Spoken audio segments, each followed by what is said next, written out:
నమస్తే, welcome to Y news.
సంవత్సరం ముందు నుంచినండి ఈ గుడికి, దేవస్థానం గుడికి విపరీతంగా జనం వచ్చి భక్తులు ఎక్కువైపోయారండి ఈ గుళ్ళో.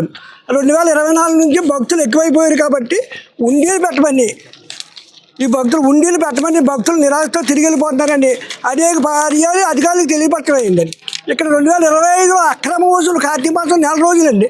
గ్రామం ఎక్కడ జనం పట్టరు. అక్రమ వసూలు ఒక శిబిరం ఏర్పరచుకుని ఇక్కడ 4 వ్యక్తులు ఈవో గారికి సపోర్ట్ చేస్తూ 4 శిబిరం ఏర్పరచుకుని గత సంవత్సరం 2024 50 లక్షల వరకు వసూలు చేశారు. అవన్నీ అధికారులకి ఎప్పటికప్పుడు పిటిషన్ ద్వారా నేను తెలియపడుతున్నాను. తర్వాత మళ్ళీ 2025 వచ్చిందండి. 2000 ఒక శిబిరం ఏర్పరచుకుని ఈవో గారు దాని మీద ఒక 4 వ్యక్తులు ఎట్టుకుని ఈవో గారు స్టాంప్ వేసి దాని మీద ఒక శిబిరం ఏర్పరచుకుని ఒక 70 లక్షల రూపాయల దాకా ఒక భక్తులకి ఇంత వసూలు చేశాడు. అది ఒక రసీదు కూడా లేకుండా అటు వచ్చిన డబ్బులు ఒకటి బైక్లో మాట్లాడటం, ఒకడు చేతులు పుచ్చుకుంటాం, ఒకటి సంచిలో వేసేసుకుంటాం. ఇది ఇంత అన్యాయం ఇక్కడ గుళ్ళో జరుగుతుందండి. నేను డిబ్బీలు పెట్టినా మొన్న డిబ్బీ పెట్టారు, తర్వాత 2 డిబ్బీలు పెట్టారు. ఉన్న గుళ్ళు అన్నీ అక్కడ కూడా డిబ్బీలు పెట్టకుండా వదిలేసేసారు. అయ్యండి ఇంత అక్రమం, ఇంత దారుణం ఏ దేవస్థానం. పుణ్యక్షేత్రం ఎప్పటి నుంచో భక్తులు చిన్నకాశీగా పేరు పొందింది. ప్రతి ఒక్కరు ఇక్కడ సేవ చేసుకుంటాం. కానీ గత 2 సంవత్సరాల నుంచి ఇక్కడ కొంతమంది శిబిరం కింద ఏర్పాటు చేసుకొని అన్నదాత సుఖీభావ అని చెప్పి ఒక బోర్డు పెట్టుకొని అన్నదానం ఏమో భక్తులు పెడుతుంటే ఈరోజు డోనర్స్ ఒకరోజు బుచ్చిబాబు గారు ఎమ్మెల్యే గారు పెట్టుకున్నారు భోజనం.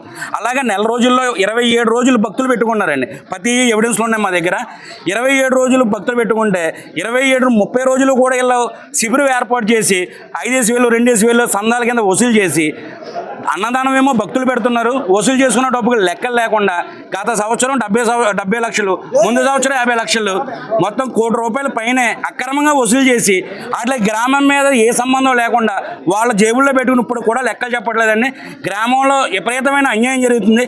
పొరుగు రోజులు పెత్తనం చేస్తున్నారు. ఇక్కడికి వచ్చి గ్రామాన్ని కాదని చెప్పి ఏమన్నా అంటుంటే పార్టీ ఎమ్మెల్యే గారు అన్నారు తప్పు.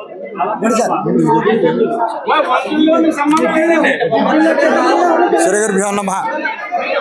సదాశివ సమారంభాం శ్రీకంఠాచార్య మధ్యమాం అస్మదాచార్య పర్యంతం వందే గురు పరంపరాం. అస్మద్గురుభ్యో నమః.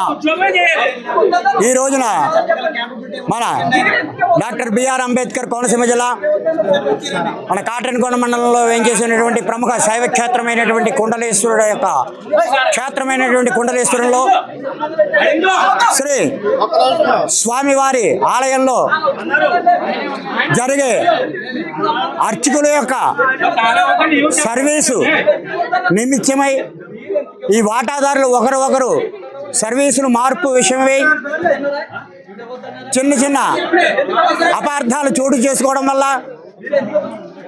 ఇది ఎమ్మెల్యే గారి దృష్టికి కూడా వెళ్ళడం జరిగింది. ఎమ్మెల్యే గారు కూడా వాళ్ళ సంఘం ఉంది, వాళ్ళ సంఘ నాయకులతోటి మాట్లాడి మీరు సామరస్యంగా పరిష్కరించుకోండి అని చెప్పడం జరిగిందని నాకు ఎమ్మెల్యే గారు చెప్పారు. ఎమ్మెల్యే గారికి ఫోన్ చేస్తే వాళ్ళ తమ్ముడు గారు అయినటువంటి పవన్ గారికి ఫోన్ చేస్తే మీరు కూర్చోబెట్టి వాళ్ళు ఇలా చెప్పారండి, ఇది కాదండి వాస్తవం, ఇలాంటి వెనకాల ఇలా జరిగిందండి, ఇదండి కాగితాల మీద సంతకాలు ఉన్నాయి, కావాలంటే నేను చూపిస్తానని వాళ్ళ తమ్ముడు గారికి కూడా చెప్పడం జరిగితే వారు కూడా గ్రామంలో మీటింగ్ వేసి గ్రామస్తులతో మాట్లాడి మీరు సవ్యంగా చక్కబెట్టండి అని చెప్పడం జరిగింది. ఇవాళ ఎమ్మెల్యే గారు వాళ్ళ తమ్ముడు పవన్ గారు కూడా రావాలి. వారు ఒరిస్సా వెళ్ళడం వల్ల వారు రాలేకపోయారు. ఏసీ గారు రావాలి. వారు మురమల్లో డిబ్బీలు లెక్కింపు వల్ల ఆయన ఇన్స్పెక్టర్ గారు రాలేదు. మరి నేను వచ్చే ముందర ఈఓ గారికి ఫోన్ చేస్తే చల్లపిల్లిలో ఈ పుష్కరాల ఆడావిడిలో ఆవిడ ఎక్కడ ఉన్నానని చెప్పారు. వెంటనే వచ్చేస్తున్నానండి అన్నారు. వచ్చారు, గ్రామస్తులందరూ కూర్చున్నారు. గ్రామస్తులు అంటే భక్తులు భగవంతుడే తప్ప ఇక్కడ పార్టీలు కాదు, కులాలు కాదు, అన్నిటికీ అతీతం భగవంతుడు.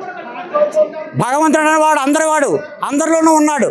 అది ఒకటి గుర్తుంచుకోవాలి మనం. అయితే ఇక్కడ వాటాదారులు, ముఖ్యమైన వాటాదారులు ముగ్గురు, వారి సంతానాలు వాటాలు వచ్చేప్పటికి 19 మంది అయ్యారు. వాళ్ళలో వాళ్ళు ఇచ్చిపుచ్చుకోవడాల్లో ఇక్కడ కొంత రాజకీయాలు, ఎందుకంటే మహా తెలివైన వాళ్ళు కనుక ఊరికి ఒకళ్ళే ఉంటారు. తగలేయడానికి ఒక అగ్గిపుల్లనే చాలు, తగలడిపోతుంది కొంప. ఇక్కడ స్థానికంగా కొంతకాలం నుంచి మిగిలిన వాటాదారుల దగ్గర అమౌంట్ తీసుకుంటే ఇక్కడ వంతు చేస్తూ ఉన్నటువంటి వ్యక్తి. మీడియా మిత్రులకి నమస్కారం అండి. నా పేరు చిక్కాల నాగేంద్ర, ఈ గ్రామస్తుని. గత 2 సంవత్సరాలుగా ఇక్కడ అన్నదానం చేస్తున్నామని బోర్డులు పెట్టుకుని స్కానర్లతో డబ్బులు వసూలు చేస్తా, బుక్ పెట్టుకుని డబ్బులు వసూలు చేస్తున్నారు. మొదటిసారిగా ఎమ్మెల్యే బుచ్చిబాబు గారు ఇక్కడ మొదటి రోజు భోజనం పెట్టడం జరిగింది. అన్నదాన సమాధానం ఏర్పాటు చేయడం జరిగింది. దాని తర్వాత 24 మంది భక్తులు ఏ రోజుకి ఆ రోజు వాళ్ళు డబ్బులు ఇచ్చి అన్నదానం చేయడం జరిగింది. కానీ ఈ విరాళాలు సేకరించిన దానికి ఏ ఒక్క దానికి కూడా అకౌంటబిలిటీ లేకుండా 4 దళారీల చేతిలోకి వెళ్ళిపోతుంది. అది మేము అడిగినా కూడా వాళ్ళు రెస్పాండ్ అవ్వట్లేదు. గొంగమల రవి గారు ఇక్కడ స్కానర్లు పెట్టిన వ్యక్తులు ఉన్నాయి. మోటిపల్లి శ్రీను అనే వ్యక్తి పేరు మీద డబ్బులు వసూలు చేయడం జరిగింది. ప్రధానంగా గొంగమల రవి గారు, ఈ సొసైటీ అధ్యక్షులు గొంగమల రవి గారు ఆధ్వర్యంలో 4 మంది దళారీలు కలిసి ఇక్కడ అక్రమ వసూలుకు పాల్పడుతున్నారు. వాళ్ళని మోటిపల్లి శ్రీను అనే పేరు మీద స్కానర్ ఓపెన్ చేసి ఆ స్కానర్కి డబ్బులు కొట్టించుకోవడం